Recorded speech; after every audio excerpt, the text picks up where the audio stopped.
Gaano na ba kalayo ang narating ng gala mong mga paa? Nasubukan mo na bang mag-weekend hike? O di kaya'y non-stop sightseeing sa ibang bansa? Pero teka, alam mo bang may isang ruta sa mundo na dumadaan sa 16 na bansa? At pwede mong lakarin mula simula hanggang dulo? Ito ang tinaguriang pinakamahabang walkable route sa buong mundo. Mahigit 22,000 kilometers ang haba nito mula sa pinakatimog na bahagi ng Cape Town, South Africa hanggang sa liblib na bayan ng Magadan sa Russia. Totoong may ganyang ruta sa mapa ha? Pero sa totoong buhay, tila alamat. Ganito kasi yun. Magsisimula ang lakad sa Cape Town, isang magandang lungsod sa South Africa, pero may ilang lugar na dapat iwasan pagdating sa seguridad. Pagkatapos nito, babaybayin mo ang Botswana na mainit, malawak at puno ng wildlife gaya ng elepante, leon at ahas. Sa Zimbabwe, may mga talon at magandang tanawin, pero huwag uminom ng tubig basta-basta, lalo na sa malalayong lugar. Sa Zambia, maganda rin ang kalikasan, pero asahan ang matinding init at lamok na may talang malaria. Ganyan din sa Tanzania at Uganda. Luntian ang paligid, pero matapang ang araw at marami pa ring lamok. Mula sa luntiang Africa, tatawid ka naman sa mga bansang may mas mabigat na hamon. Sa South Sudan, kung makalusot ka sa malaria, magiging hamon naman ang kaguluhan at mahirap na daan. Mas delikado naman sa Sudan dahil sa patuloy na civil war at halos wala ng mga pangunahing serbisyo o basic services gaya ng tubig. Pagkatapos ng mga hamon ito, papasok ka sa exciting na mga bansa na puno ng kasaysayan.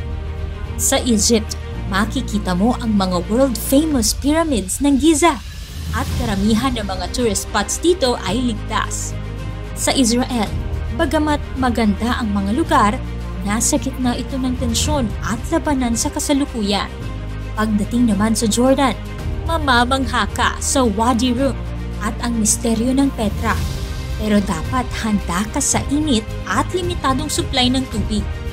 Sa Syria naman, isang bansa na patuloy na bumabangon mula sa matinding pagsubok, kung kaya't mga guho ng digmaan ang matatanaw mo.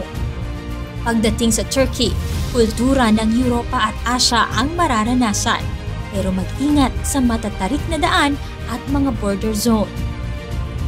Samantala, malamig man at mabundok sa Georgia, siguradong mararamdaman mo ang mainit na welcome ng mga Georgians.